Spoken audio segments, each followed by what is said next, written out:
You're watching College Football Village with Andrew Anderson, presented by Bones Coffee. Get your Bones Coffee at www.bonescoffee.com. Good evening, everyone. Welcome to College Sports Villains, Season 2, Episode 9. Today, we are going to get back to our roots, and we are going to make fun of everybody. So, let's get ready to start on it. Let's welcome to the show first, Emily. How are we doing today? Doing great. Ready for this show.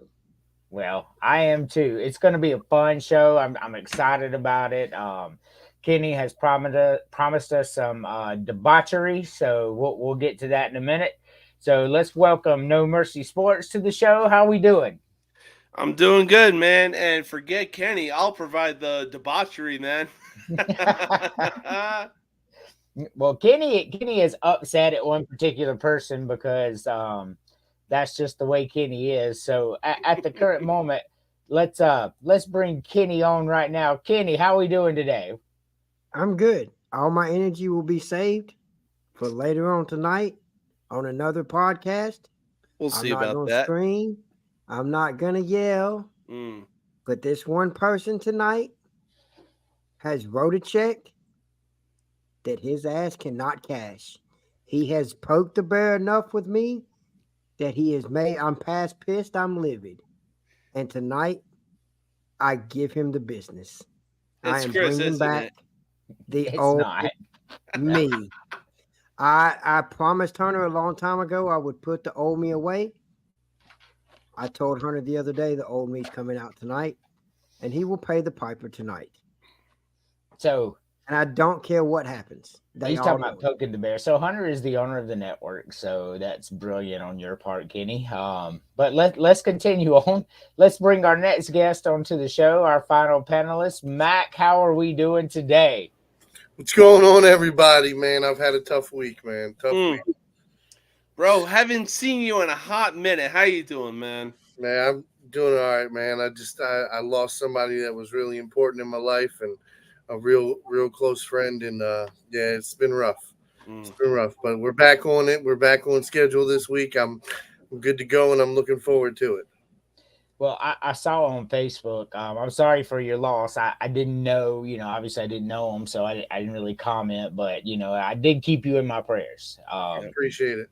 I know how it is to lose somebody. I had my grandfather, right? My mom's dad. He was the most important person in my life growing up, and he was everything. And I lost him about 15, 20 years. It's been a while, so I get it. Your favorite person in the world at the time passes on to a better place. Even though it's still hard for you.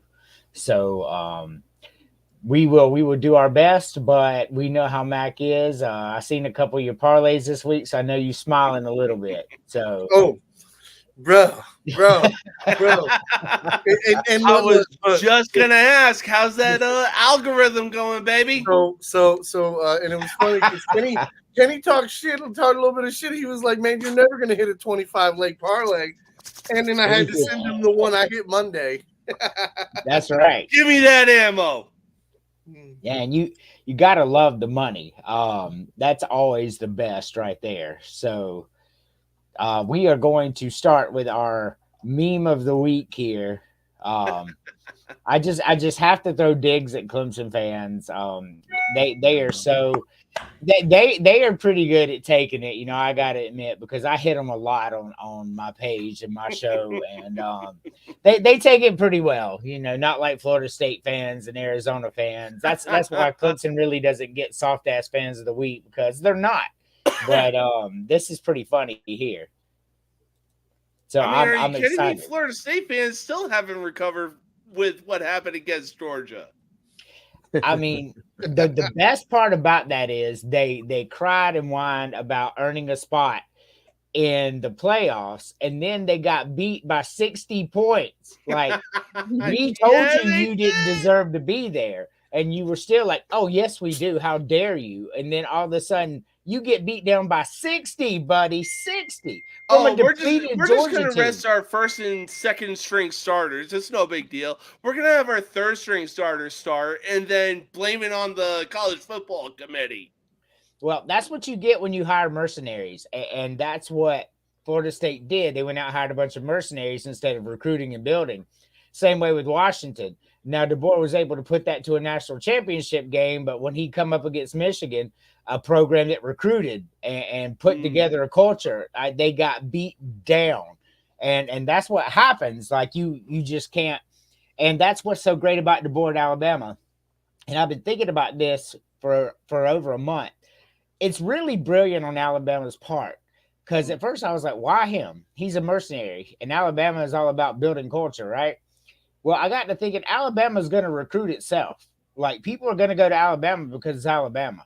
So not only is it going to recruit itself, now they got a guy who can go out in the transfer portal, because he's really fucking good at that, and pick the pieces that they need. So I don't know, man. Alabama seems like they could be something special this year, or they could be trash. We don't know.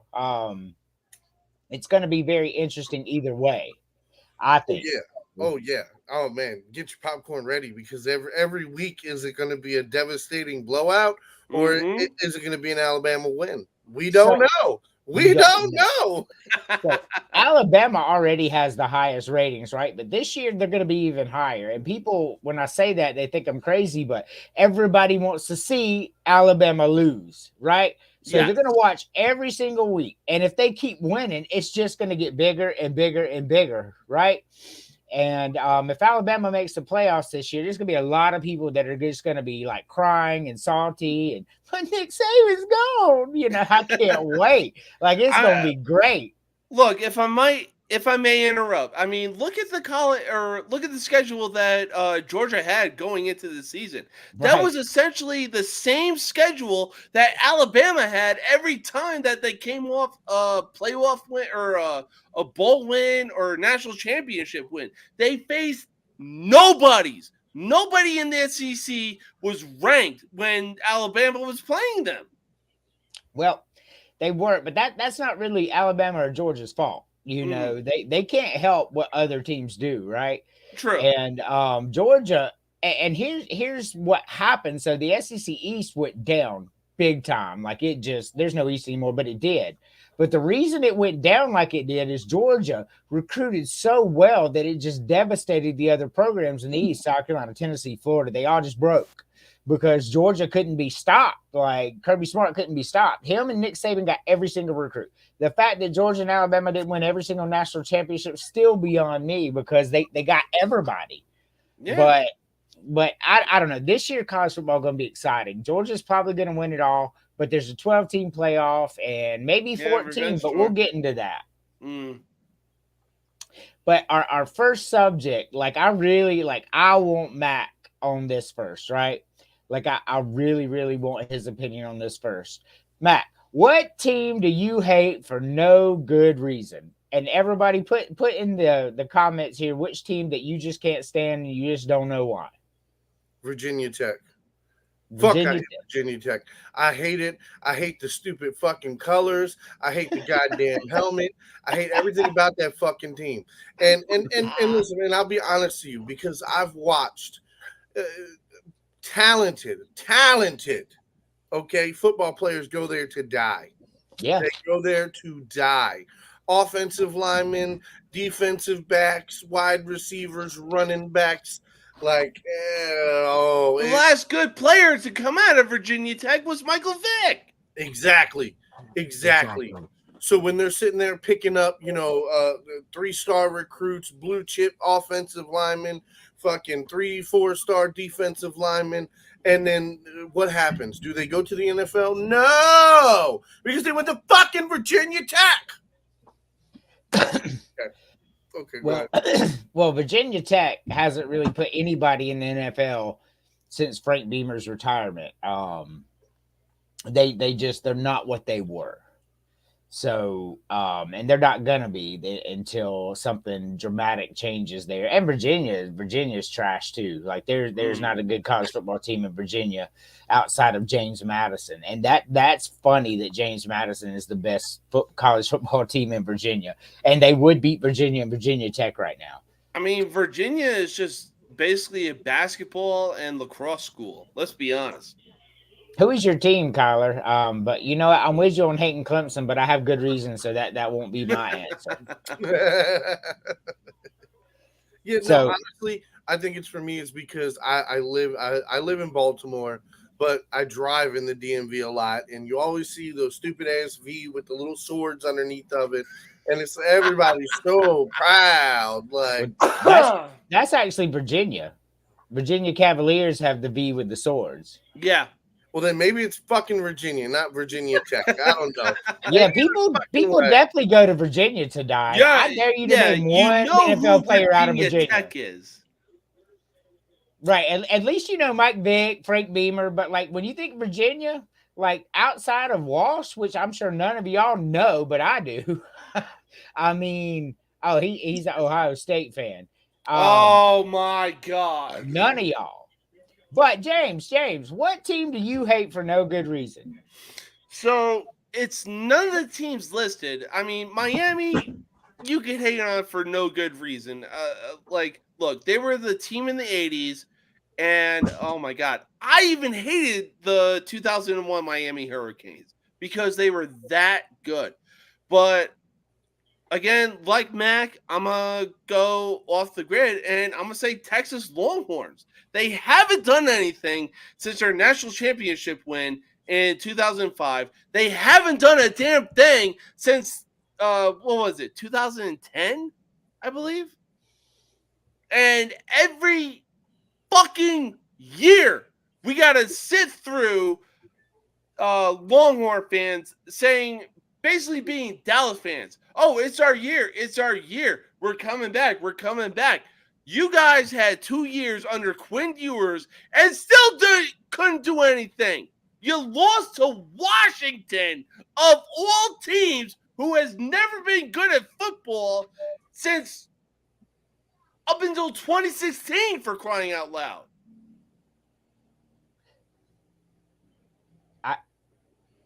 So Texas is a good one to hate for no good reason because they don't really do a lot anymore, like you said. But you know they're fun to hate, even though not mine. But I'm with you on it. Emily, what team do you hate for no good reason? So I'm gonna name 2 of them. Okay. The first one for like years and years and years, as far back as I can remember, I've hated, and that would be Clemson, and that would be just because I see all them fuckers here every day where we live. Like it's just bad. It is. And then my other one would be Auburn, just because of Kenny. Well, at least there's a reason for that one. You got a reason. All right, Kenny, what we got? What team do you hate for no good reason? Tennessee. And it's because I hate Rocky Top. Yeah, that's I not a just hate good that. reason. Yes, it is. I hate that. I hate that fucking song. Oh my God. No, I'm pretty sure it's because that Tennessee beat Alabama in 2022 and Auburn hasn't in I the hate last Rocky 2 years. Top. But I am trying to get somebody to sing Rocky Top, so it's kind of funny. So I will tell you, like, we have put on the page several times, and I still agree with it, like 100%. Like, if you think of the worst fight songs in college football, the 2 that I think of the most is Tiger Rag and Rocky Top. That shit's annoying as fuck. I can't stand either of them. Like if you've ever been to Tennessee at a football game, which I have, I went as obviously as a opposing fan, and they're sitting there, and we're beating them by like 12 at that point, right? And then all of a sudden, like they get a first down, and all 127,000 people there, which I think it holds like 103, but it's still a lot, start singing this fucking annoying song as loud as they can, and I'm just like, oh my god, this is awful. But when we beat them, I didn't hear no more singing. But with that being said, the team that I hate for no good reason is Miami. You mentioned them earlier. Like, I got no good reason. I just remember hating them as long as I can remember as a kid. Like, I hate Florida State, but I have my reasons with that. I had some people I grew up with that liked them, like my brother, but the reason I hate them because people only liked them because they were good. Like, because you're not a loyal person if you're like, okay, I live in bumfuck South Carolina, but I'm gonna be a Florida State fan because they're good and I don't like to lose. Like, that's not what you fucking do. Like, that's just not it. Not to me anyway. So that's why I can't say. But Miami, I just watched them on TV and I was just like, even in the 80s, and I like Bernie Kosar, but I was just like, me mugging them. Like, I can't stand these fuckers. Like, who is this? With their ugly ass green uniforms and I mean, even in the 80s, the Hurricanes were essentially the bad boy Pistons. They were. No doubt about that. You hated to love them, but you loved to hate them. Like, I couldn't stand them. Like, they really just make me sick. But with that being said, we are going to take our first commercial, just a minute here. So we will see you back in just a minute. You're watching College Sports Villains on the Dog Media Network.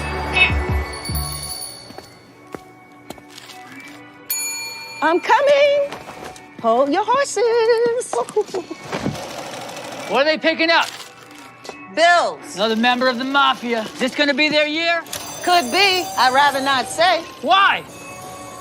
It's not going to be an easy year for them. No, it is not.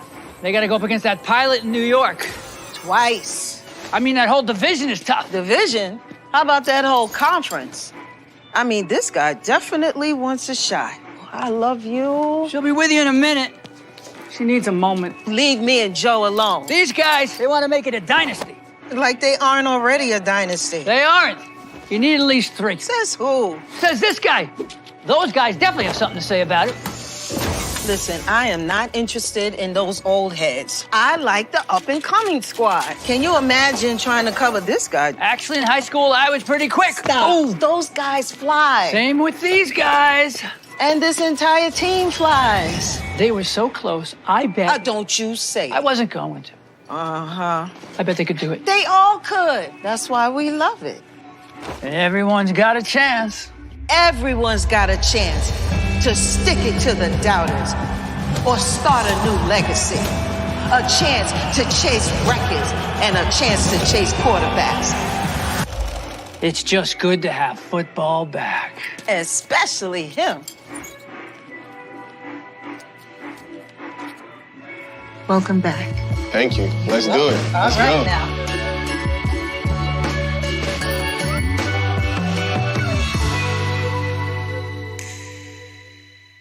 It's going to be a crazy season. Welcome back to College Sports Villains. I'm sitting here and I'm thinking through the break, just like teams that you hate for no good reason, just random thought to another team that I hated. And I really just don't know why, even at this point in my life, is UCLA. Like, I just watching them, I mean, their ugly ass uniforms just made me angry as a kid. Like, why am I watching some team from the West Coast? Like, who the fuck are they? I will see your UCLA and raise you USC, aka the University of Spoiled Children, the Trojans. But one thing that most of that you two on the bottom specifically have had all your life mostly is ESPN, ESPN2, ESPN News, Fox Sports. You have all that, right? So when I was growing up, there was no ESPN. There was the 4 major channels, and you watched whatever football game they thought that you should watch at that time. And so I got to watch South Carolina like once a year. Like, that was it. You always got to watch Notre Dame. You always got to watch Nebraska. Like, those two you always got to watch. And then it was random. You might see Tennessee, you might see Alabama, you might see Southern California or something like that. So it's definitely much better now that you can watch your team every time. We had the ACC network here because Clemson and Georgia Tech and North Carolina, we're right there in that strip where I live. So I always got some ACC games. So I kind of like ACC football back in the day because I always got to watch it. watching NC State. So before we move on, just real quick answer. What's a team that you've always enjoyed watching for no good reason? We'll start with you, Kenny. Oregon. Don't ask me why. I just like, I don't know. What about you, Emily? I honestly have no idea. You don't really have a team. What about you, Mac? A team you like for no good reason? Iowa Hawkeyes. I'm with Now you. listen. I lived in Iowa. I lived in Carroll, Iowa for 2 years, right? In Iowa, you're either a Cyclone fan or you're a Hawkeye fan. And me personally, I like the Hawkeyes. Okay, so like that was gonna be the first thing I said. But then fucking Virginia fucking Cavaliers, I fucking hate them. I hate seeing those fucking stupid logos. But the Cyclones, it was like literally. I lived in Carroll, Iowa. There was 2 schools. There was Carroll High School, and then there was what the fuck, Kemper. Okay, and it was Kemper Cyclones. Same fucking, it was our rival school. They were the Cyclones, we were the Tigers, and it was like, you know what? Fuck the Cyclones, fuck Iowa State, fuck all of them, fuck that red. So, Kyler, there's a lot of people that like Boise State for no good reason, and not because of their blue field. Even though I do like their blue field personally, I've seen it in person. It's a lot better than it looks.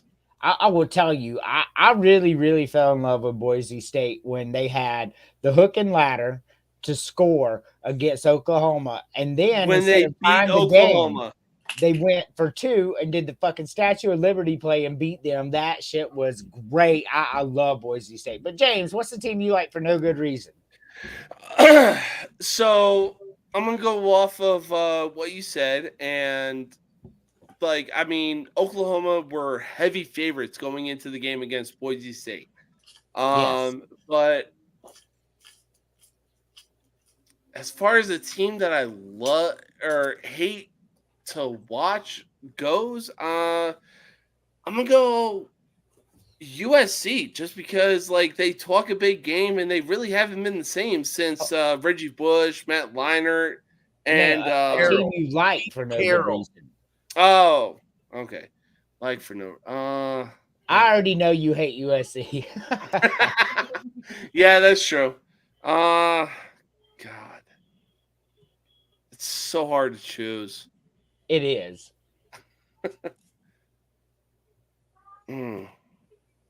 So I'll let you think for a minute and I'll go. A team that I like for no good reason is NC State.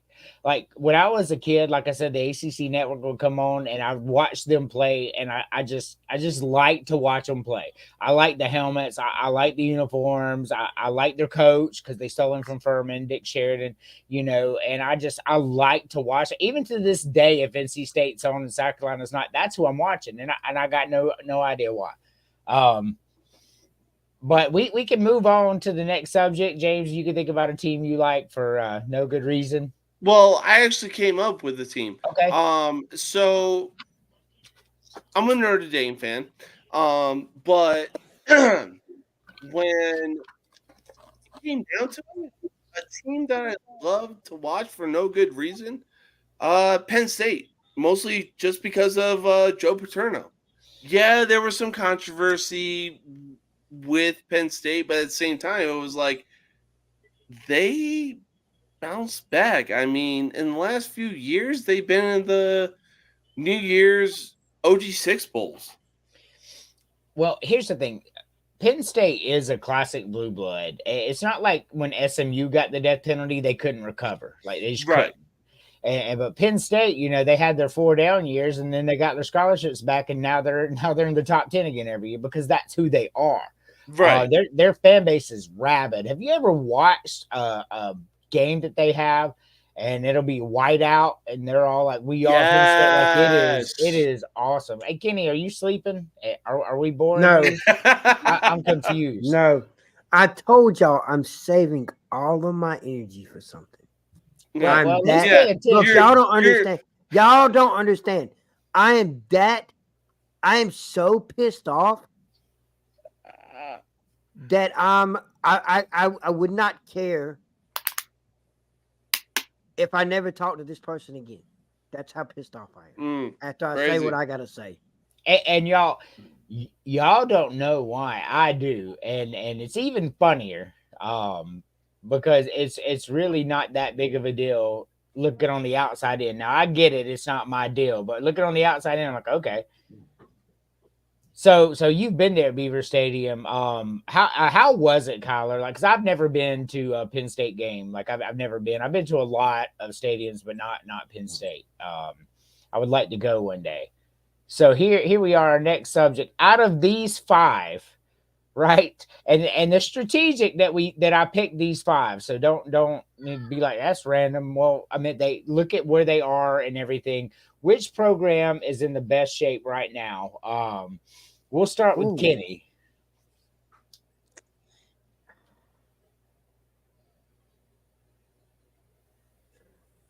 Out of them five, or can it be anybody?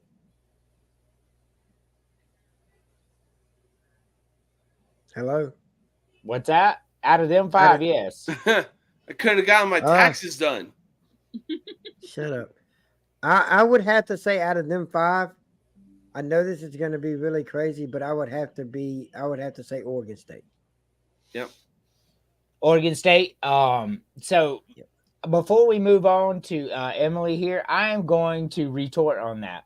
So Oregon State had a pretty good year, right? They did. And so here's where we're at with that, right? So they lost DJ Ungale. He's gone. He was a big reason in their success. Their head coach dipped out on them. 25 people transferred out, and they have no fucking conference to play in. Like, I don't understand that pick, but I get it. Like, they had a good year last year, but like they got raped pretty horribly, to be honest with you. Kind of like Washington. I think Washington's going to be awful this year. They just lost everything. But that's just my opinion. Emily, which program would you say is in the best shape right now? I think NC State. Mm-hmm. NC State. Well, NC State started out with 2 strange losses last year, and then ended up winning 11 games, I believe. And they almost punked out Florida State. They punked out Clemson. It's really hard to argue with that pick right now of NC State. I'll be honest with you. James, which program's in the best shape right now? Again, or like Emily said, I'm going to have to go with NC State. I mean, even their game against Miami, right. Great game. I think it was their third string quarterback. Mm-hmm. That kid laid it out on the freaking line. And NC State still walked away with the win. That they did. It's NC State's a very good program right now. Matt, what do you think? I'm going to go to Wisconsin. I'm going to take Wisconsin. So I just again, it's the school. It's the back. Like what? I guess you'd say the program, how it's going. Or at least how I've seen it go the last few years. It's been slowly getting better. I like the fact that they didn't lose a whole bunch of guys. I like the fact that, again, it's Wisconsin. They're going to get a new crop of guys come in every single year. They're going to at least try to be competitive. So, I mean, I like to see, I don't want to jump on the NC State bandwagon because I've seen them play. So I'm going to go with another team that I've seen play that didn't look too bad last year, and that's Wisconsin. So here's my retort to Wisconsin. Wisconsin's been down a few years, right? But Wisconsin is classically a 10-win team, and they were under Barry Alvarez and all of them for 20-plus years. All-time leading rushers. Wisconsin's going to run the ball, right? Well, 2 years ago, Wisconsin poached Luke Fickell from Cincinnati, who had just took a group of 5 team to the playoff, and it was a brilliant maneuver. Wisconsin certainly is in fantastic shape right now. They're top 25 recruiting class. They got Luke Fickell there. They're a classic team. Like you said, the fans are going to come. For me, I'm going to agree with Emily and James. NC State is by far in the best shape of any team on this graphic here. What they put together and what they did with injuries, the coaching staff there, they have a better coaching staff than anybody on this page, maybe with the exception of Kentucky. But Kentucky's not really in that great of a shape because no matter how good they are, they're never going to get off that hump. I mean, like, they still going to play Georgia. They're still going to play Alabama. They're still going to play LSU. You know, that they don't have a choice. So they're never going to out-recruit them. But NC State, as of right now, unless something happens before the season starts, is my dark horse to make the college football playoff. I think they could dethrone Clemson and Florida State, who has won the ACC every year as far back as I can remember now, right? But I think they're going to do it. I think they're there. I think they have the coach, and I think they have the talent. And I'm excited about it. And obviously, I'm not the only one that sees it, as we had 3 people on this panel that named NC State as the team that's in the best shape right now. Like, Oklahoma State should be the one we all chose because Gundy's been there forever. They always win 10 games, but like, they can just, and they got, like, Oklahoma and Texas is gone, so they really have a lot of competition in the Big 12 this year, right? They lost Oklahoma and Texas and replaced them with BYU and Utah. And Utah's not a terrible team, don't get me wrong, but it's not the same. But at the end of the day, he's never going to get over that hump. It's just not going to happen. So he's a man, but you know, it is what it is. When we look at stuff like this, I really just start thinking what NC State could be. I mean, like, we look at their schedule for next year. If y'all get a chance to look at it, I don't have it in front of me right now. I wasn't planning on doing a big dissertation on NC State, but like, they can easily go 11-1 with the talent and coaching they have. And if they go 11-1, they're going to the playoffs. So I'm excited to see about that. And if we look as this roundtable discussion here, I'm looking at all our favorite teams. Mac, your favorite college team is Rutgers, right? No. That's your background. I'm just curious. What is your favorite college football team? Because I want to do a roundtable something real quick. So Maryland, but because Maryland really hasn't been in the playoffs at all in any sport, like football wise, it's usually Alabama. Well, if we're gonna use Maryland, Maryland needs to be back in the ACC. Like, it bothers me. It bothers my soul that I grew up with Maryland in the ACC for all these years, and then they jumped to the Big Ten. I get it, but they're out of place. It doesn't make any sense for Maryland to be there. Maryland.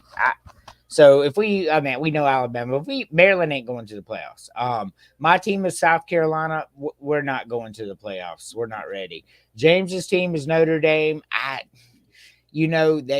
They're not going to get an auto bid because they're not in a conference. So that's strike one against them. Understandable. 2, who's going to be their quarterback? You know, how are you going to replace 8 people on defense? And the brutal schedule that y'all have too. I mean, I'm on the fence with Notre Dame. They could if they show up like Notre Dame, or they couldn't, and I wouldn't be surprised either way. I guess. I mean, honestly, Notre Dame is just all over the place, you know? Like, they should have at least one title in the last 15 years, and they don't, and that's strange. Yeah. I'm not a Notre Dame fan, so should have been 2012, but what do I know? Yeah, what do we all know? Emily's favorite team is Alabama. I believe they'll be in the playoff. They still return a ton. That guy's already poaching the transfer portal. I think they'll be there. Which brings us to Kenny, who says Auburn is going to win the national championship this year. So Auburn will be less likely to make the college football playoff than South Carolina. I mean, I know you think that they're the greatest thing since sliced bread, but if you look at their schedule, let's just go on, right? 4 teams in the SEC are going to get in max, probably only 3. So Auburn has Oklahoma. We'll beat them at home. So that's a loss. Right. Yeah, you're full of it. Bye. So they have Alabama. We'll beat Alabama this year. That's a loss. You are so full of shit. They have Georgia. We'll lose to Georgia, maybe. That's a loss. Yeah. That's a guaranteed loss. Fuck you talking about? Ain't nothing guaranteed in that. That's a rivalry game. That's a guaranteed loss. Last night? I'll bet my next paycheck on Hold on. Hold What on. happened to Auburn last night, man? You seen the two best SEC basketball programs battle it out on the hardwood last night. And you can't argue that because they're the only two teams. Hold Football on, let is me a finish. different sport than basketball, my guy. They brought it up. I brought up basketball. He brought it up. That's his fault. Tennessee beat Auburn last night by 8 points. Ooh, but hold on. crazy. In the jungle. Auburn, no, it wasn't. It was in Knoxville. No, it was in was Knoxville. Yeah. Okay, but let me tell you this. The only two teams in college basketball right now that are in Ken's, whatever it is, efficiency, both of them have top 10 offense and defense, are both in the SEC.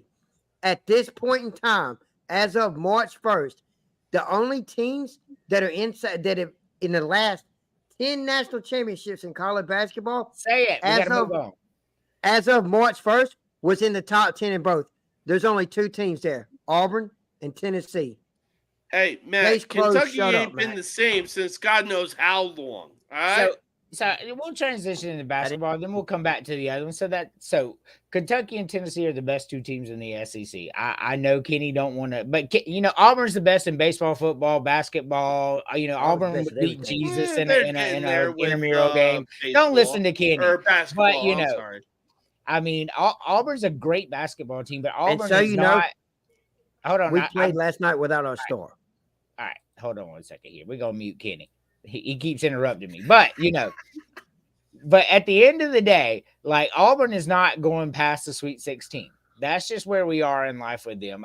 They're a great team, but it's not going to happen. Kentucky and Tennessee are the best two teams in the SEC, and Alabama's number 3. And then comes Auburn, and then South Carolina. That's just the hierarchy right now. That's the way I see it. And they're all beating up on each other because South Carolina beat Kentucky and Tennessee, and then Kentucky and Tennessee beat Auburn, and Auburn beat South Carolina, and then the whole thing is just strange, right? So, but that's the way. That's how good the SEC is in basketball. Guarantee Kentucky would beat Tennessee. That's a bold statement because I think Tennessee's a better team than Kentucky. Are you sure about that? I don't know where are they playing at Rupp Arena or is it in Knoxville? I don't know. I'd have it in front of me. It's in Knoxville. I don't think Kentucky can beat Tennessee this year. I think Tennessee's the cream of the crop in SEC basketball. Well, much like Big Mac here, I'm feeling pretty spicy. Oh, well, go ahead. By all means. I think Kentucky, look, Kentucky has never been known for many things when it comes to football, women's basketball, I believe. Correct me if I'm wrong.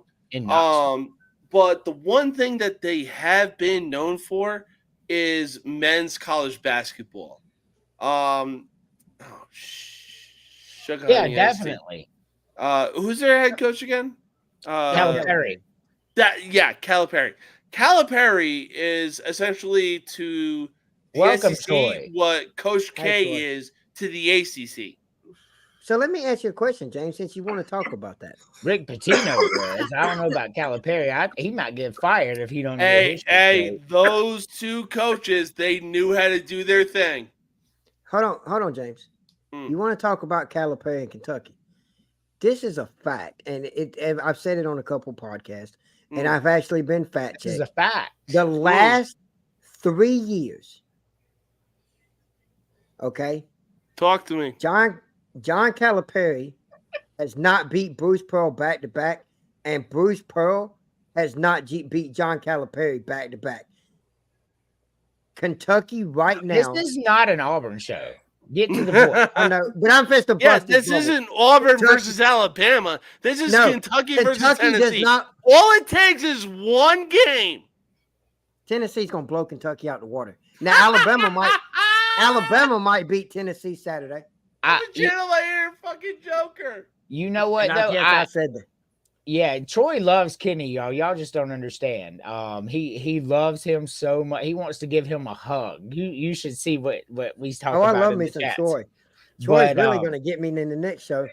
I do agree with Kenny. I think Tennessee beats Kentucky, and I do think Alabama can beat Tennessee too if it comes down to it. Alabama's one of those dangerous teams that you don't know which team's going to play. Andrew, please post that comment. The Kyle comment. He said, "Thank God for Emily." Yeah, I agree with you. Thank God for Emily because like that's the hot spot of the show. We all know our bread and butter. Trust me. I tell her every day. Ooh, that's a bold statement. Vandy's That's going all basketball. the way to what? Are we talking about? Did we transition into baseball? Because that's a possibility. I mean, look, are we talking about the expansion of the March Madness tournament? Because we're going to be discussing that on my show tomorrow night. So we will not discuss this here. We will discuss that on your show because I will be there. We'll do that when it gets a little closer to time because I want to expand on college football playoff here in a minute. But I just want to go before we go to the next one. As of right now, who do y'all think wins the basketball national championship? In what, men or women's? Well, women's is South Carolina, and your other opinions are irrelevant. So men's, all the smoke. But go ahead, Kenny. Who wins it all? And if you say Auburn, I'm muting you for 5 minutes. I'm gonna tell you this. It's gonna boil down to one of 4 teams. Kenny, answer the question. Oh my God. It's You're either fucking Hembo. Auburn, Tennessee, Baylor, or Purdue. So only okay. I just Ooh.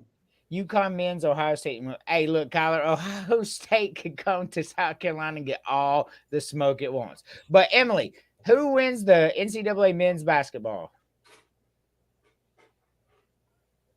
I don't know. It's really close this year. Like there is no clear cut number one, and I get it. Mac, who wins it all this year? UConn or Houston?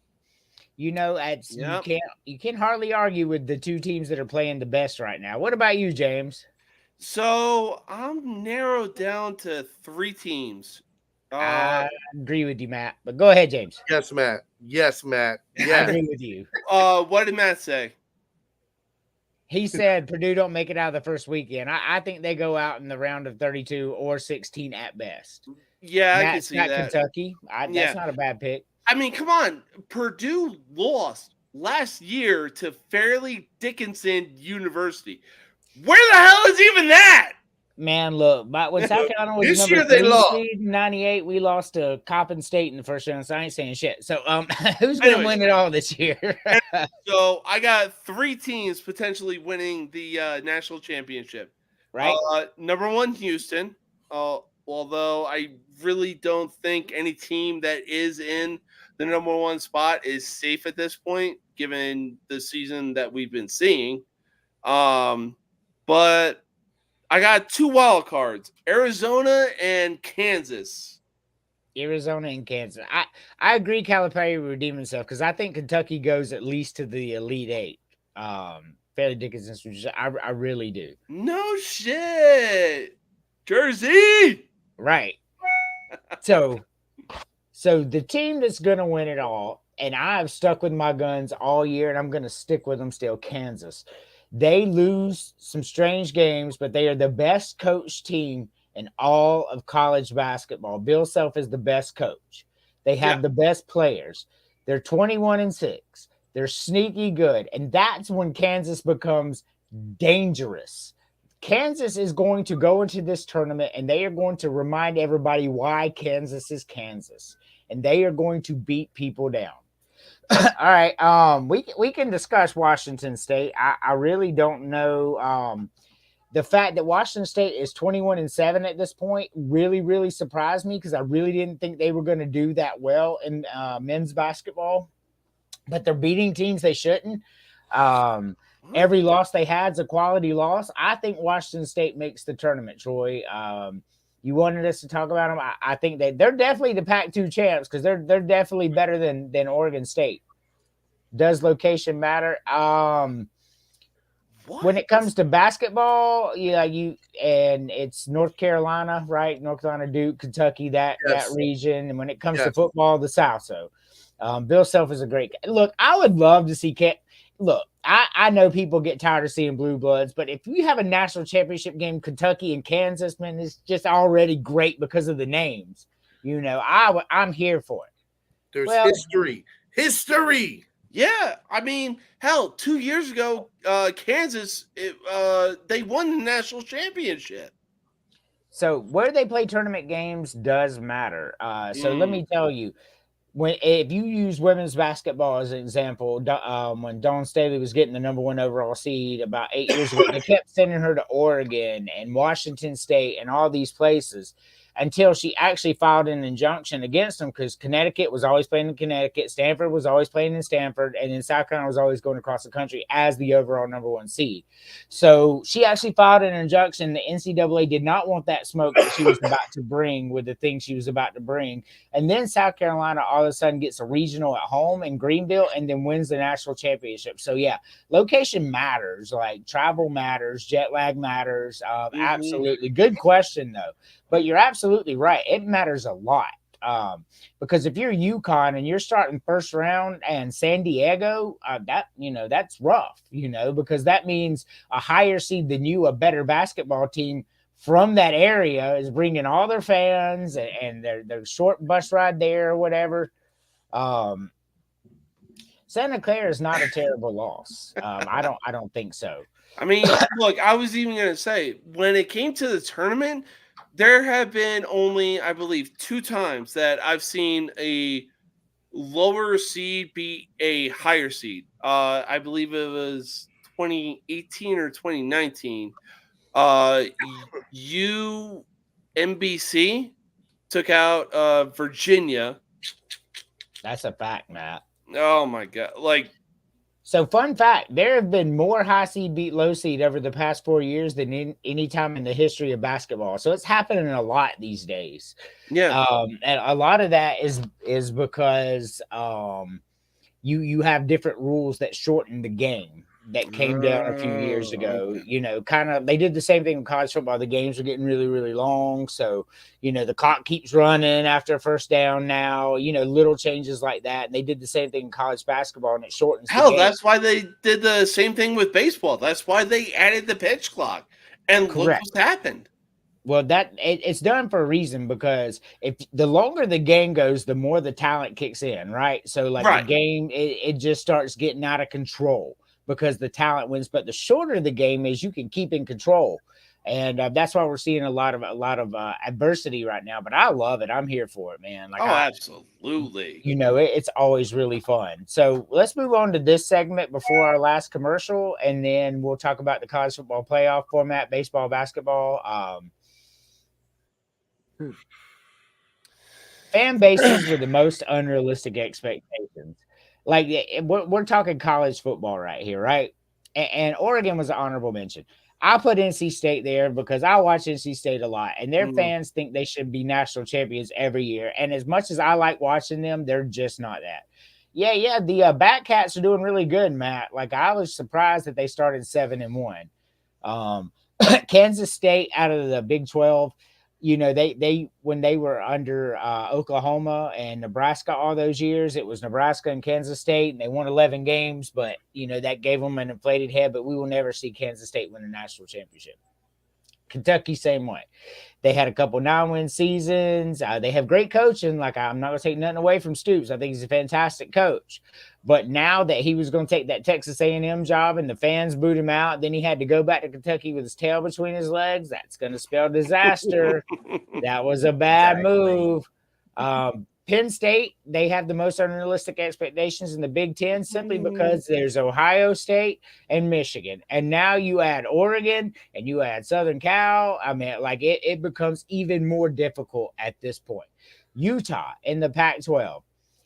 That's just what it was at the time.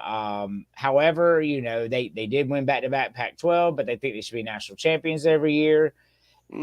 They probably win every game in the Big 12 this year, so we will see Utah in the playoff. They'll get a chance to prove themselves. What about you, Kenny? Which fan base do you think has the most unrealistic expectations? Well, I think it's Texas. I mean, it is what it is. It's all you got to say. It's Texas. It's every year. It's the same story. It's the same story. How do you figure? You're confused. Texas is an unrealistic expectation of a fan base. It's every year. We're back. Right. I'll put it like this. Texas is to college football what Dallas is to the NFL. Correct. That's about as good as it said gets. that Utah is going to probably win the Big 12. We just, I think they're going to win it, and we'll see them in the playoffs. But and I get it. It's fun to make fun of Texas, but to say their fan bases are unrealistic expectations. They have a recent national championship. They were just in the college football playoffs, and they were like 2 plays away from going to championship game. So to say, I don't agree with that. Hold on. You said recent national championship? Yeah, 2005. Look, fucker, you in your 40s too. That's recent. 20 years ago. If you count almost 20 years ago recent, bro. That's 20 years ago. That's not recent, Andrew. Yes, it is. That is a recent. No, sir, it is not. Yes, it is. No. Let's take a poll on the survey here. Mac, first is it of recent? all, Yes all or no? right, hold on. Let me go ahead and tell you, this is my show, and that's a recent national championship. That's how we roll this. 20 years is not that long ago. When people talk about national championships that's not recent, you think about teams like Texas A&M. The last time they won it was in the 50s or something. That's not a recent national championship. Texas, has a recent national championship, and Texas was just in the college football playoff this year. I'm confused. So, what about you, Emily? Which team do you think has the most unrealistic expectations? I'm pretty sure she's going to say Kentucky, but I may be wrong. No, you're right.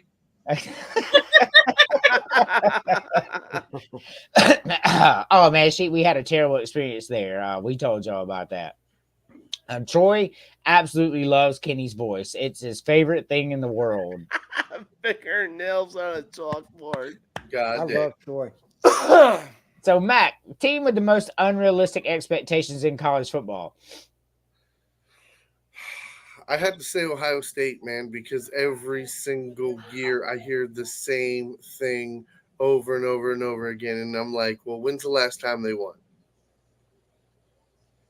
Really? Wow. You think they have unrealistic expectations? Like they went to a lot of recent playoffs. I mean, but every year is their year. Like, and this ain't just my buddy. James, welcome, buddy.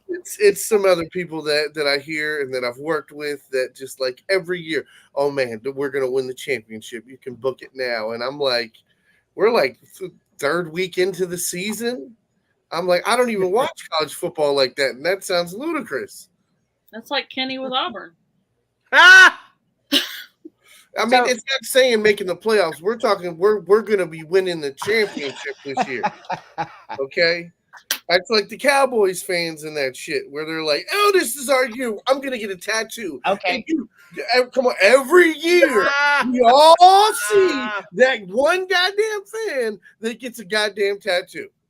So I will tell you, since we brought it up, who would you be more surprised, Mac, to see Ohio State in the Final Four next year or Auburn? Okay, you got me on that one.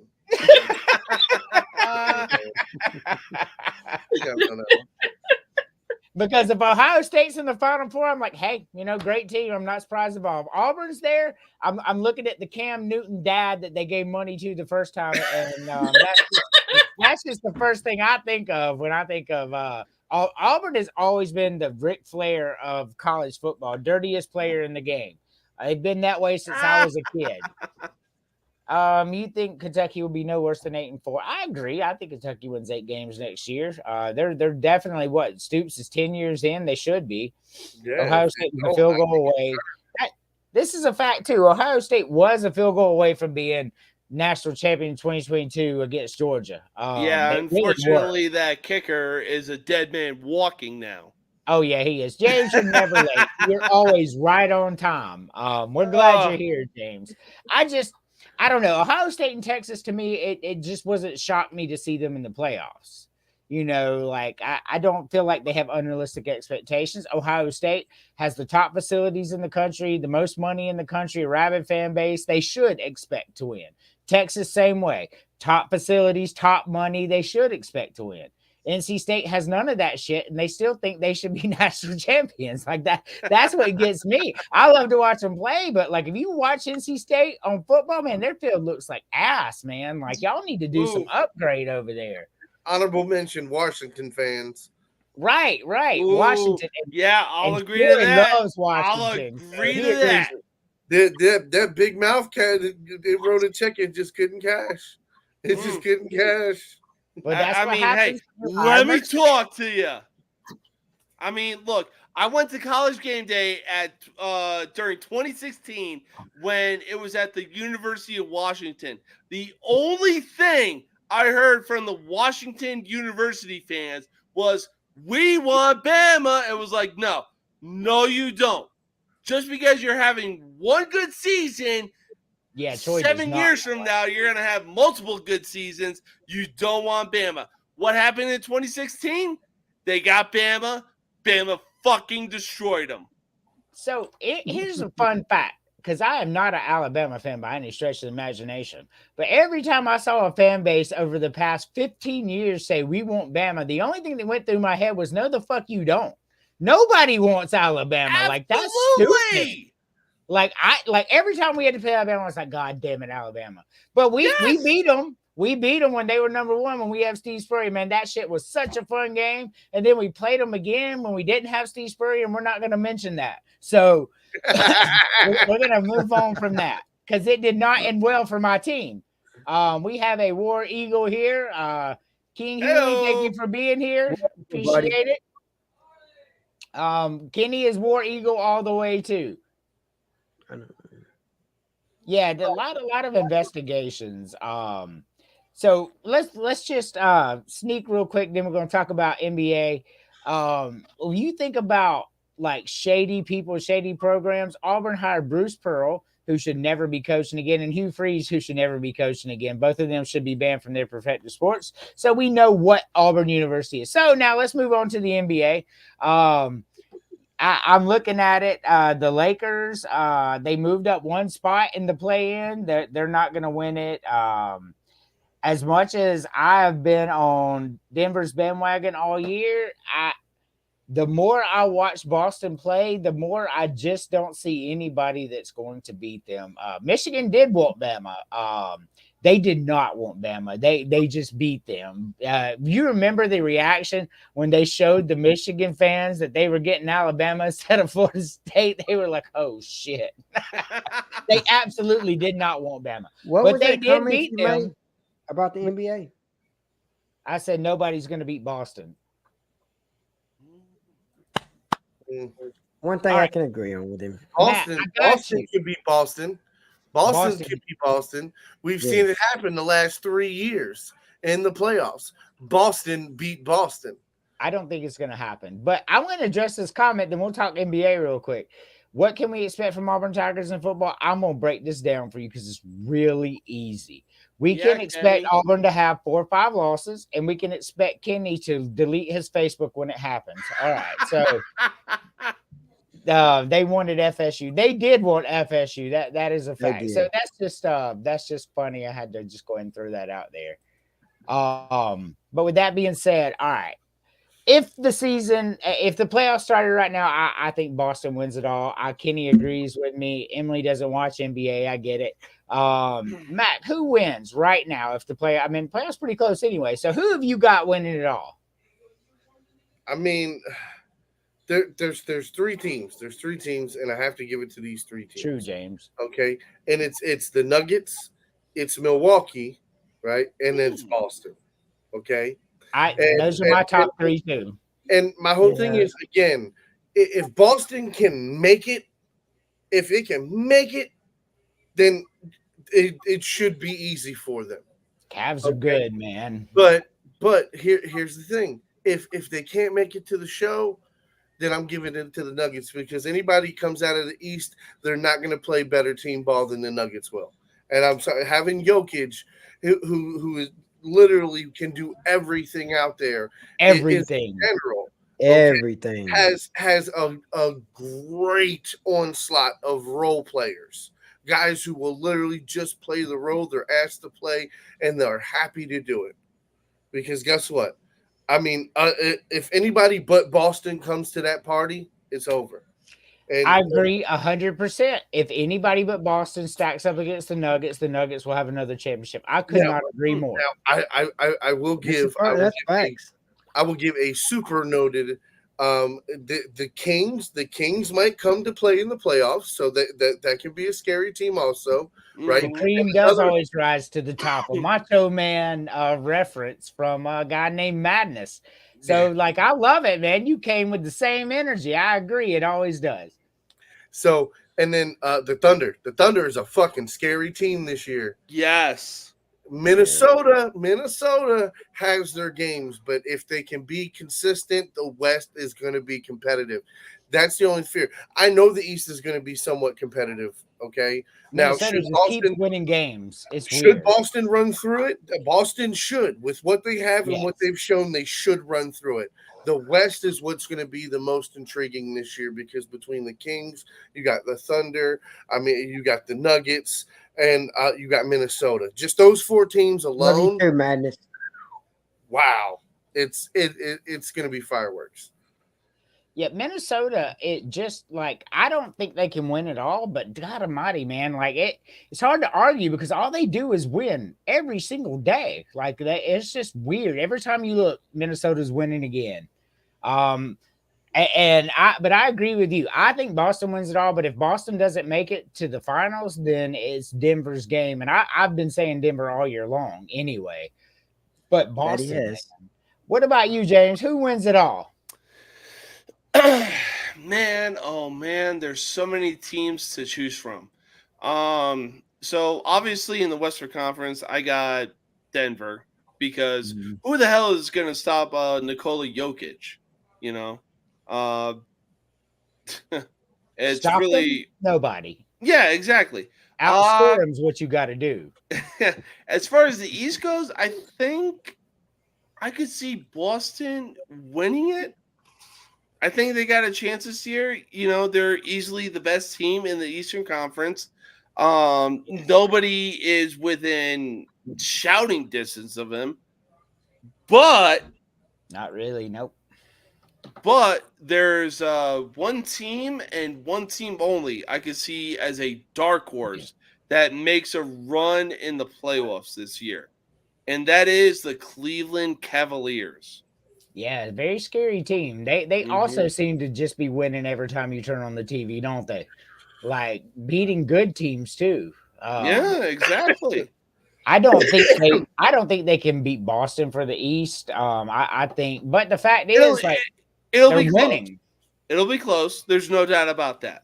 I like Cleveland, and I got Cleveland over every single team in the East Coast, with the exception of Milwaukee and Boston. Unfortunately for Cleveland, they're going to run into Milwaukee or Boston. So, you know, that's I think that's going to be. I like the 76ers, but like trust the process. They don't have Joel Embiid. They're screwed. Yeah, they died. The process died. Yes. Ben Simmons was a joker. Like the whole James Harden bounced out on him. Joke. Let's see. James says Boston like he's from Boston. He might be like he's from the area, but I'm from Boston. I'm from fucking Jersey. I said the area. He said you said Boston like you're from Boston. Man, I'm from North Jersey.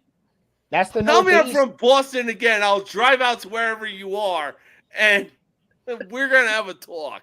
Is it not the Northeast? It'd be the same thing saying like you say I live in the South, but I don't live in Alabama. That's true. Look, it's just regional. I'm from North Jersey. I grew up 20 miles outside of Manhattan, New York. All right. Oh, that's why he hates Boston. I got you. Yeah. Well, look, I'm a Yankees James fan. Same thing. Same in the South, it's all the Northeast. Y'all are own different country up there. I'm just saying.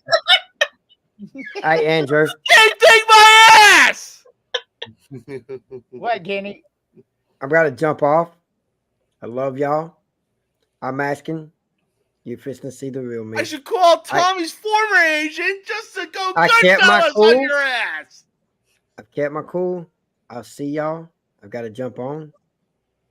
Just so Andrew knows what's fishing to happen. All right. Peace, buddy. Where'd he go? I guess he decided to hell with it. And okay. No, someone took me off, but I'm gone. I'm asking for James and Mac to tune into the next podcast. Mac especially to see the real me. And now I'm going to leave this here. This might be the last time I'm on Villains. I might get fired tonight, but I'm going to speak my mind. Well, I'm done. Expect a with link tomorrow to come Oh, wow. on this fucking show because I've been dying to have you on my show. Oh, I'm Right, coming, buddy. I got right. something to say to you, too. You've been running Good night. scared. Yeah, Don't be running okay. scared. Bro, Don't be running you scared. about to get buried more times than The Undertaker did throughout his entire career. I'll If you catch y'all come on later. my show. But see, you can't even yell about it now. It's been too long. It's been too long. 365 days, buddy. We're world champs. All right, See you enjoy tomorrow your night. next show, Giddy. You mean United States champs? Right.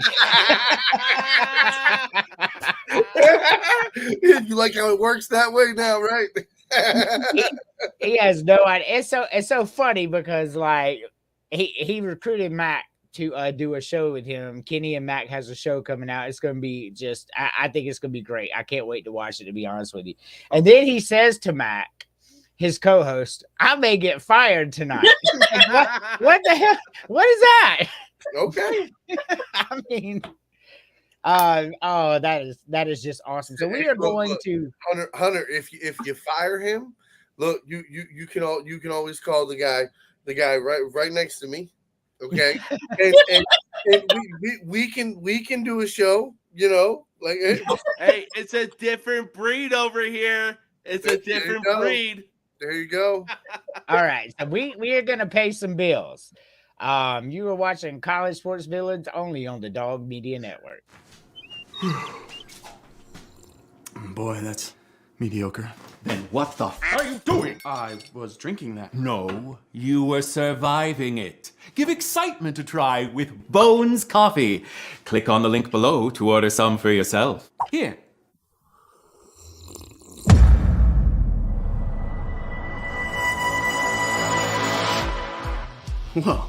Whoa is right. That substance you were sipping before is what we in the industry refer to as ass water. Sure, it technically has caffeine, but at Bones Coffee, we believe in the experience of waking up every morning looking forward to that first tasty cup. That's why we roast carefully selected beans in small batches to perfection, so you can count on quality in every cup. And not only that, Bones has a ton of fabulous flavors from which to choose. Hey, did someone mention flavors? Highland Greg, pleasure to meet you. What'll it be, Greg? You know, I've been hankering for the spiced rum flavor of Highland Grove, please. Greg, I'm surprised by the size of your bagpipe. Ugh, it's not the size of the bagpipe that matters, laddie. Yeah, it's how hard you blow it. Yeah, let's leave the talking to me. Oh, gee, I just got back from chasing some hosers out of the grilling rink. I could go for some maple bacon coffee right about noon. Coming right up.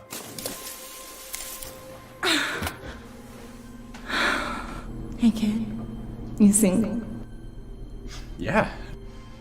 That's why this place looks like Here you are, my salty siren. Thanks. I need the salted caramel chocolate pick-me-up after dealing with this loser.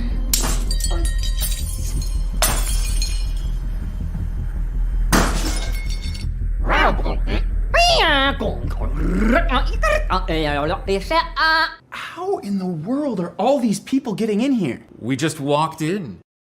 Click on the link below to stop drinking water and get yourself Bones Coffee today. Or maybe you don't want to click on the link below because you think, flavored coffee's not for me. That was Sarah G's experience. She says, usually flavored coffees taste chemically to me, but these do not. They have a really pleasant aroma and flavor. They do not leave that weird residue on the bottom of your mug like many flavored coffees do. And Cheryl S. says, I ordered this for my son's GF for a B-day. She loves it. Why, Cheryl, that's awfully nice of you. Unfortunately, they broke up and I can't return it. Frowny face. Well, that's awkward. At least she liked it, though. Stop settling for mediocrity and order Bones Coffee today.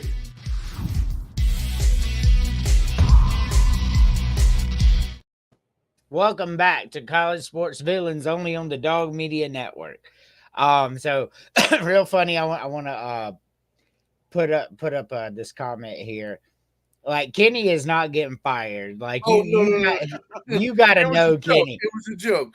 Listen, So writing for him and writing softballs for him to fucking try to hit out of the park to make hilarious is going to be way too fucking easy. Okay, man, this is going to be awesome.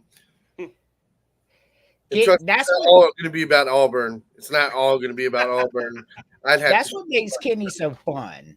He's valuable. He's like, I'm gonna get fired tonight, and then he'll be like, Auburn's gonna win it all. Like that will be his big like revelation. Like I'm telling you, I know what he's mad about, and I'm just so confused why he's making this a big deal. But it's not me, so I'm not gonna judge what bothers him. But this would not bother me in the least. I would be like, okay, cool, I understand. But you know, it is Kenny, and that's why we love Kenny, because you just never know what this dude's gonna do. So now, we still got some time left. There's two little things I want to cover, but first I want to get into baseball, my favorite sport. And like our boss really hates baseball, so hopefully he's not watching right now. But Major League Baseball is coming.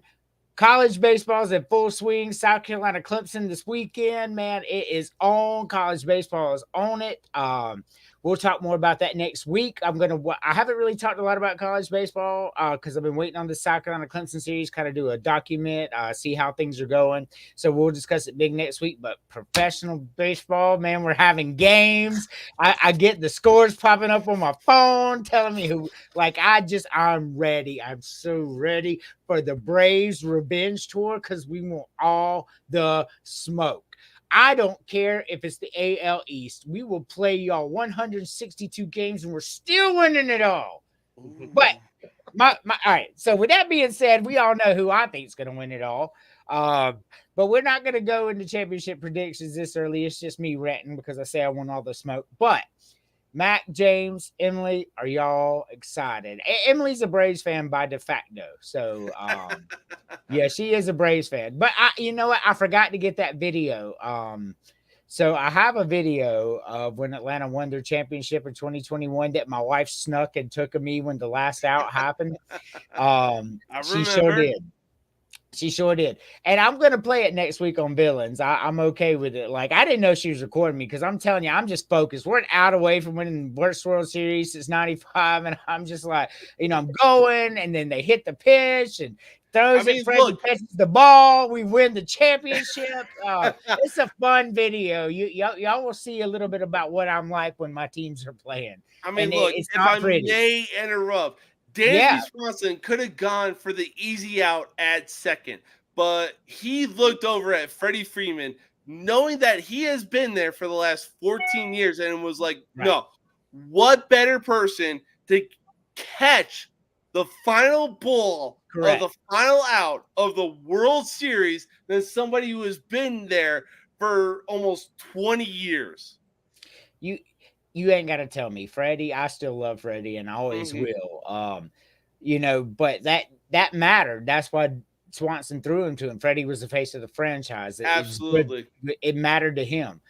But, when Atlanta won that, you would have thought I was like the starting second baseman. Like, I'm telling you, like it was so exciting for me. Baseball is so much fun. Mm-hmm. And I know Matt has Baltimore. Baltimore is a really dangerous team this year. Yes. I think the Yankees are going to opening day tickets right now. Day tickets. Let's go. Like you have to understand. I can walk about maybe 25-30 minutes, and I'm at Camden Yards from my house. No. That's pretty close. Wow. Yeah, I mean, I don't get me wrong. I live in Southeast Baltimore, so I live by John Hopkins Bayview. So it's literally probably I want to say maybe 5 miles, maybe. Nice. That ain't even that bad. Probably like 3.5. So Dale Murphy should be in the Hall of Fame. Since you want to bring Dale Murphy up, James, I want to go ahead and take a time because Dale Murphy has a particular efficiency with my heart. He was my favorite player growing up. He's the reason I wore number 3 in every sport I played. He was by far and still is my all-time favorite player. So my wife bought me some boxes of unopened baseball cards from the 80s and 90s, right? She found some, she bought them for me. And like, you really want to look for the rookie cards, because you know how much they're worth right now. But me, I'm like, Dale Murphy. And it's like, is that card worth anything? No, but that's my guy, I don't care. I mean, and we got some pretty good cards out of those boxes, man. I'm telling you, we got some good ones. Okay. But I got Dale Murphy cards, and I'm telling you, I was 8 again when I was opening these packages. Like y'all don't like it was great. But particular because we got one more thing I want to cover, and I got both of you on here, and I really who wins the AL East?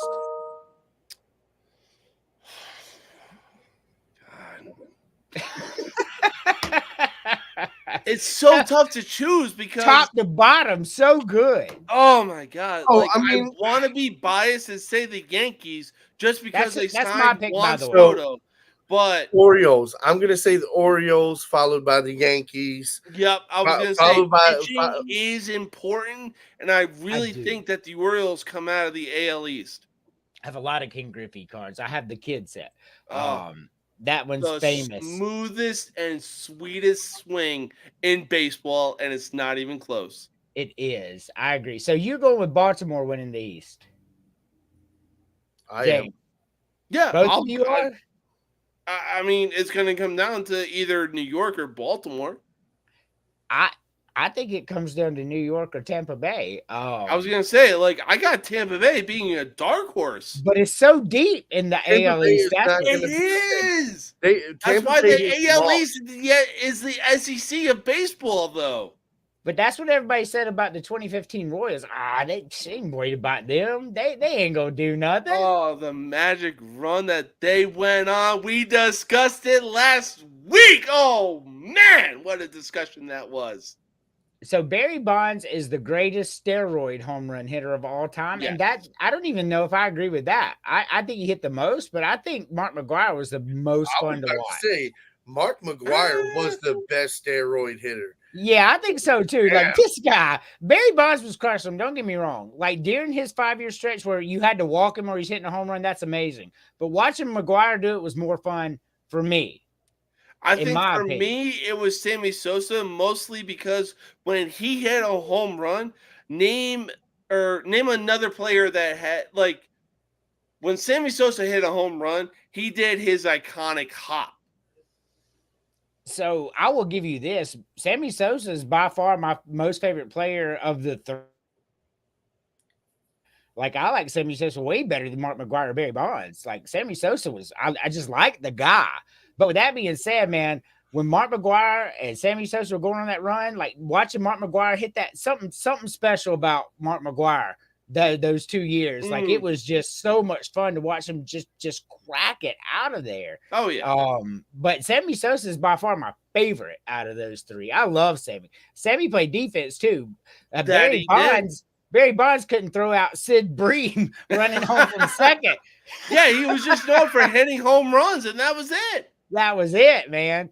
And Mark McGwire, he wasn't playing a whole lot of defense either, but Sammy Sosa run your ball down from center field to left field. Like, Sammy Sosa by far the best defender of the three as well. Okay, so who was the dude that just made the comment?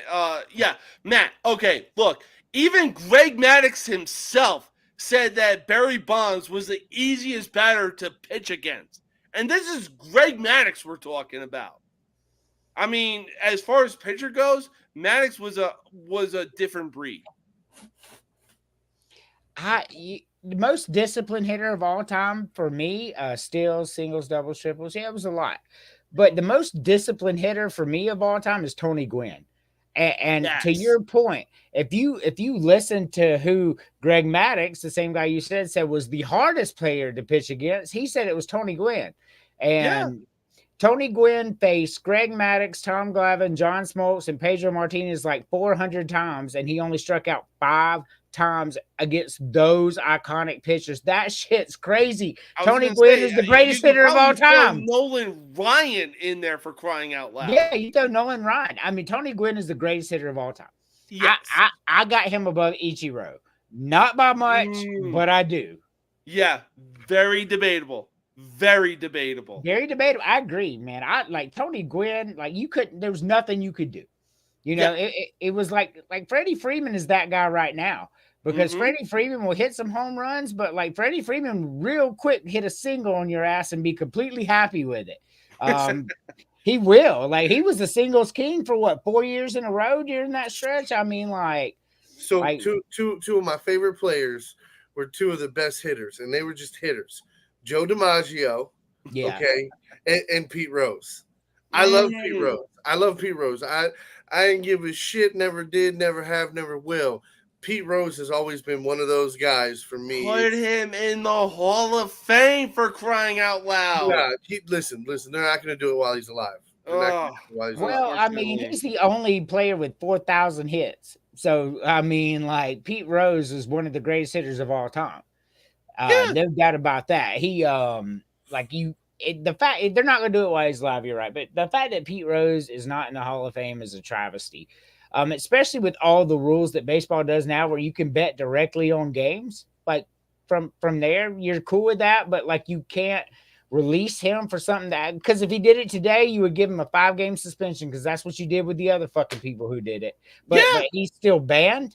I don't understand. You suspended 4 players this past year for betting on games for 5 games each. But Pete Rose is banned from the Hall of Fame. Get the fuck out of here, Major League Baseball. That's fucking crazy. You put that man in the Hall, and as soon as he dies, he'll be in the Hall because they gave him a lifetime ban, right? So we know that. But the man deserves to see himself go in.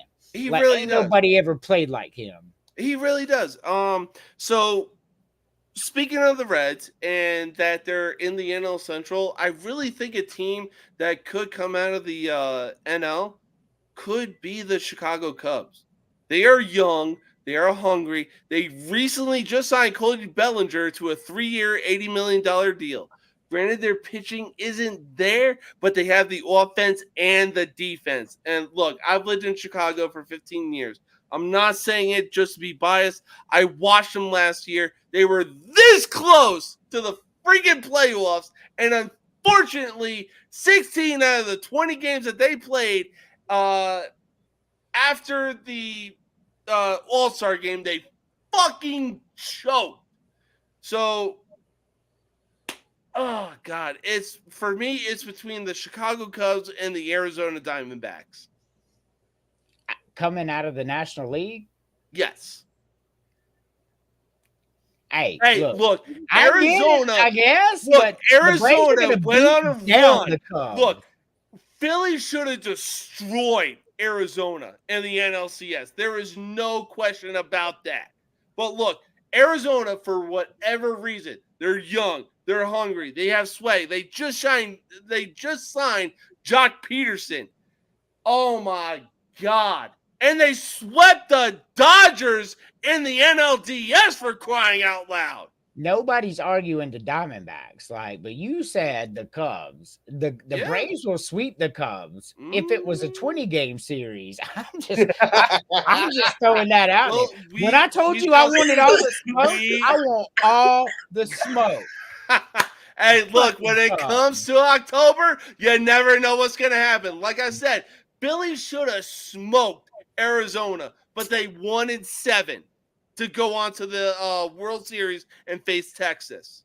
They certainly did, and the Diamondbacks are a really good team. And that's I'm not taking nothing away from baseball. That is the beauty of baseball. To the World Series goes through Atlanta, so I'm just saying. I don't give a fuck what team you're at. I want all the smoke. It's like South Carolina. I'll hold you to it. I'm going to hold you to it. Okay. I say this every single year. I ain't going nowhere with the Braves. I mean, last year, you saw a few, Acuna was hurt. It was he's hurt most of the year. But this year leading up to it, there's revenge on their minds. I mean, it's the revenge tour. We're gonna beat down everybody. Look out for Philadelphia and Miami in the NL Series. I would love nothing more than Atlanta versus Baltimore or Atlanta versus New York Yankees. I would love nothing more than that a coming repeat up. of what was it, 96? Yes. So Kenny is also a Braves fan. So I if would it could be love the it. Braves and one of y'all's teams, man, we will do a whole ass show on that. I promise you. You're like, look, I'll buy the ticket. Whole ass show. I will stream That's the whole right. series. Yeah, Kenny will buy you a ticket if you show up. You know, he says it every time. Hey, no doubt. JQ, thank you for coming in. We too eat dinner around here, so we understand completely. We like food. I just you're coming in. You missed a few things where we talked about Kentucky quite a lot today. Actually, we talked about Kentucky football, Kentucky baseball, Kentucky basketball. I hate that you missed it because this has been a very Kentucky heavy show. Actually, it really has. You go back and watch it, man. We said some really good things about Kentucky. Let the Braves redeem themselves from Cleveland.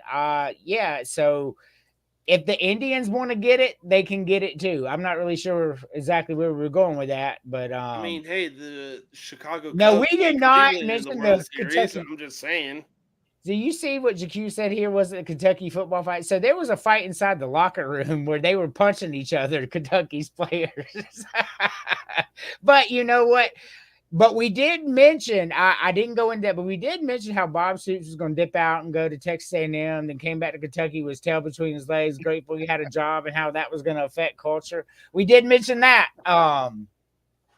Yeah, the one dude got German suplex. True story, man. Like they were throwing haymakers in there. If y'all get a chance to watch that video, watch it. Oh, It so was he got great. sent to Suplex City. Yes, he did. Did you see the Cam Newton fight? Yes. Fight? Manhandling them little boys. Manhandling them. I will tell you, Cam Newton, I don't care what people wear, right? So how you dress is none of my business. But the fact that this dude showed up as the starting quarterback and he had a purple hat on with flowers on it, like he was fucking Maiden He was Bell ready to go to the Kentucky from the Derby. 1600s. Like I just strange, man. But hey, you do you. You really suck now. But you know, for a while there, you were really good. He hasn't been the same since his MVP season in 2015. Now he got that injury, and I think it was worse than anybody ever let on because he ain't had that same step when he's running the ball since. Facts. But with that being said, we got our baseball in. So now, just for a few minutes before we go, I really want to talk about the college football playoff. Chris wanted us to talk about this. I guess he's not going to come on and talk about it, but either way, so 12-team playoff, right? You got 4 guaranteed conference champions with the new deal that they just went through. So you're going to have the ACC, the Big 12, the Big 10, and the SEC. Those conference champions are in. But now what they're discussing format is the conference championships from the 4 major are going to be round 1. And I like that. And it should be that way. That, you know, so you get 8 teams right there. And then they're talking about expanding it to 14 so they can put 2 more since you're going to get 8 teams in from the 4 major conferences, right? Because round 1 is the playoffs. However, that's not the format this year. Like the four conference champions are going to get in. And this is why I like it better this year, even though that sounds cool, because you're going to get your 4 champions in. There's going to be 8 at-large bids, right? So you still have a chance to put anybody you want in. You don't have automatic top 2 teams from the conference. So, what do you think they should expand the 14, use the conference championships as first round of the playoffs? Or do you think they should do it the way they're doing it now? Conference champions, top 4s in, everybody else just a free for all. There should definitely be a lot more structure. If there was more structure, like you said, I mean, again, it would bring more people like me into watching the college playoffs. Like, I'm gonna be honest with you, like I watch certain matchups. That's it. I'm not interested in watching every game because it's not exciting. But now, if you drop to you're bringing in more teams, changing up the different type of competition that's coming in, so that means you're having more possibilities of upsets. You're bringing more eyes, more fan bases, more people are feeling like relatable to the playoffs. So I'm just trying to figure out so more structure. You said use the conference, but as college football purists, which I am, like to watch, like Washington State have a good season and they get to get in because they had a good year, but yet under the new structure, they're not going to get in because Michigan and Ohio State and Penn State and Oregon all had great seasons, so they're top four. They're going. Like, which one did you say you wanted more? Hold on. So, now I feel like I'm confused here because I'm like, because I mean, I really don't understand the structure in the fucking first place. To be honest with you, with college, that's why I don't really like the college playoff thing, because it's like certain teams don't win, and it's just everything should go by record. Literally, it's like every division of college football, whoever is that winner should, okay, bam, that team goes to the playoffs, right? You take it's same thing. You take the low seeds, put them against the high seeds, and the middle seeds play each other, and then you know what I mean. You go. That is literally the college football playoff format this year. That is literally what they did. Keep it that way. What the fuck is the point of changing? That's what I'm asking. Okay, see that? Okay, there you go. All right. But yes, so they did model the NFL in a large way. Like number 1 seed will play 12. Like it's going to go the way the NFL does it.